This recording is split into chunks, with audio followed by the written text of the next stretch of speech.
Ani amantii kiristaanaa hin arrabsine. السلام عليكم ورحمة الله وبركاته. هرسول تدبين جرّا وردفتو تكينيا. وائن أبدي رجاسا سوشيال ميديا كنا رتي باجي ردوبة ماجرا كريستيانو ني باجين أبدي رجاسا تين سيرتينو فدياتو أمانتي كينيا كي كجرا أمانتي كينيا رب سيجرا سيرتينو فدياتو سيرانو فتواتمو فايدا مجراني دوبة تاجرو باجين جرا كانمو مالتو دوبة تشي سجنة غاوا كديبوني لالو أبدي رجاسا أمانتي كينيا تو كي أمانتي كينيا كي كجراني دوبة تاجرو كان رتي رجا ديبوني فوكس غني فيديو أبدي رجاسا تين وجني نداونا أما تمر فيديو كينيا تمس نفانا تراي سنين جنة أمس ورّيمنا كنا فاراتان سبسكرايب قلتون إن دعتنا جاي كي سنبا سنين جنة أمس سنتبكات أبديرا غاساتين كان جري سيرتينو فدياتو جنن أبديرا غاسا مان بلّس جنة ولا أبديرا إن بلّس يوتي يسوع كريستوسين نام جيتشودا ilma namaati jechuudha badiinsa kana jechuudha yoo sadhuguma rabbiiti soosin ilma namaati jedhee dubbachuu nama jedhee amanuudhaaf seeratti nu fadhiyaatu jedhamaa jira hadha ilmi namaa jechuudha kanammoo kan jedhee baay'izawee macaafa keessaniin kitaabuma qabdanii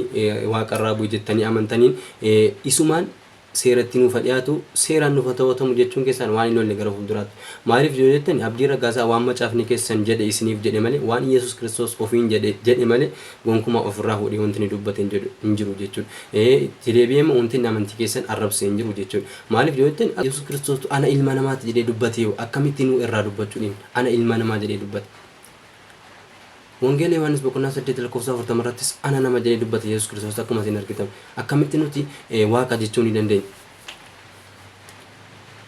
Kanaafuyyuu abdii ragaasaa wanti inni balleesse hin jiru isiniin jechuun barbaada.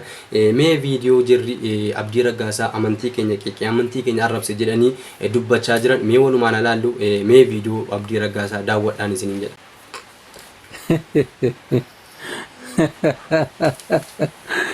Amma warri abdiin deebi'anuun jedhe waaqayyoo jettaniitu propagaandaa oofaa ooltanii ameenii keessan ittiin ho'ifachaa ooltanii maaltu si rakkise mee dhiisaa waanuma biraa olii taana wallaahi namni damma mi'eeffate akkamitti deebi'aa tokko namni dhugaa mi'eeffate akkamitti soba hojii wal bara dhugaa mi'eeffate namni akkamitti sobaa wajjin jiraachuu danda'a namni akkamitti waan gaarii qaqqafatee baree akkamitti danda'a yaadamu waanuma kana jechuudha akkuma isin argitan abdii ragaasaa kan inni dubbate kana dubbatinaan jirri seeratti nu fadhiyaatu jedhan maal jedhee namni akkamitti dhugaa mi'eeffatee kee sobatti deebi'a akkamitti dhugaa wajjin jiraatee baree kee sobaa wajjin jiraata jedhee dubbate abdii ragaasaa kan inni dubbachuu barbaade amantiin jira kiristaanaa soba jedhee dubbate sirrii dha'ee soba anis nan dubbadha nu ummanni musliimaa hundi keenyayyuu amantiin kiristaanaa soba jennee dubbataa jirra abdii ragaasaa qofa miti musliimaa hundaan seeratti nu fadhiyaatu jedha malee barbaadan amantiin kiristaanaa ammas taanaan soba gara fuulduraatti soba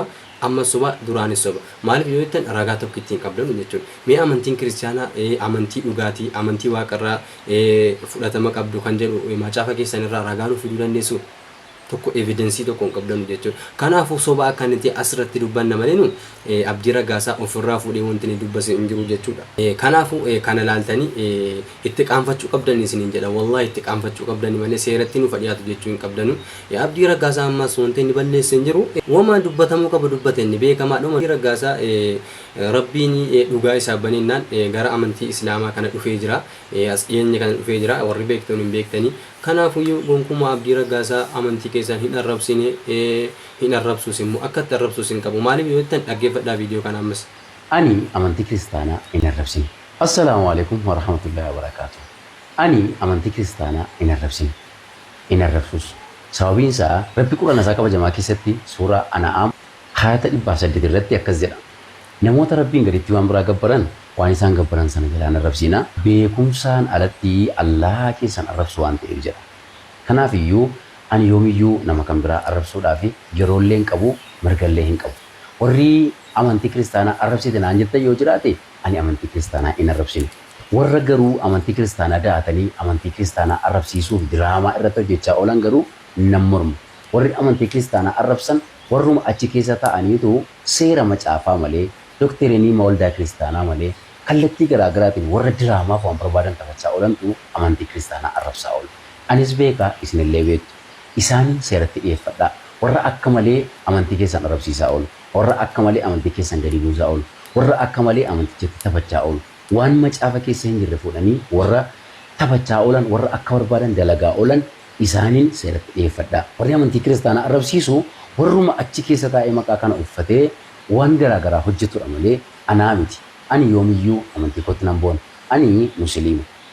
Amantii kiristaanaa wajjin wal kabajiin jiraadha. Sababiin isaa maatii kootu keessa jira, obboloota koo keessa jira, wasiilota koo keessa jira waan ta'eef. Egaa dhugaan jirtu kanaa jechuudha. Abdii Raggaasaa gonkumaa amantii kiristaanaa arrabsuus illee hin danda'u, hin arrabsines immoo. Maaliif yoo jettani Rabbiin Quraana keenya keessatti suuraa Anaam akkuma inni dubbate akka amantii nama biraa hin arrabsine seera nuuf kaa'eera jechuudha. Maaliif yoo jettan jaratu amantii Islaamaa arrabsu waan ta'eef akka hin arrabsine jedhee kaa'eera jira. Lammaffaa wanti Abdii Raggaasaa amantii kiristaanaa hin arrabsineef lammaffaa amantii kiristaanaa keessaa dhiiga qabanni eenyuun qaba abbaa qaba haadha qaba obboleessa qaba obboleettii qaba amantii kiristaanaa keessa akka itti amantii kiristaanaa arrabsuun qabu jechuudha. Amantii kiristaanaa arrabsu jechuun yaa'u amantii abbaasaa amantii haadhasaa arrabsee jira jechuudha. Maaliif amantii obboleessasaa maaliif jaratu qabatee deemaa jira dhugaadha jedhanii qabatanii waan deemaa jiraniif kana gonkumaa gochuu hin danda'u amantii keenya illee nun eeyyamtu. Arrabsoo yoo ta'e yaa ummata keenya isin caalii namni nama arrabsu hin jiru warra amantii kiristaanaa hordofu caalii namni nama arrabsu hin jiru. Maaliif yoo jettan awwalee musammaa akkuma beekamu as dhiyeenya kana arraba waan hin taane jedhee arrabsee jira garuu inni isinitti mul'atu kana arrabsoodha jettanii fudhachaa jirtu isini garuu wanti isin gube jira wanni isin gube maaltu isin gube inni beekna nuti guyyaa guyyaa namni amantii islaamaa qabataa jira gara kiristaanummaa keessaa bee kanatu isin gube malee kun arrabsoo ta'eef miti arrabsootu ta'e kan awwalee musammaa sana isatu arrabsoo isinitti fakkaata waa'ee awwalee musammaa moo viidiyoo itti aanu irratti inshaallah yoo rabbi ni hojjenna. Kanaafuu akkasii amantii islaamaa arrabse amantii kiristaanaa arrabse Abdii Raggaasaa jettanii warri propagaandaa haasaa sobaa sooshaal miidiyaa kanarratti haasoftan dhaaba. Abdii Raggaasaa akkuma isin argitan akkuma isin dhageessan hin arrabsine hin arrabsu illee gonkumaa.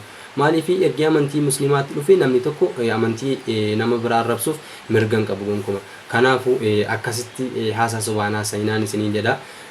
Yaa'u viidiyoon keenya irraa kana fakkaata waa'ee Abdii Raggaasaa amma viidiyoo biraatiin amma walitti deebinutti amma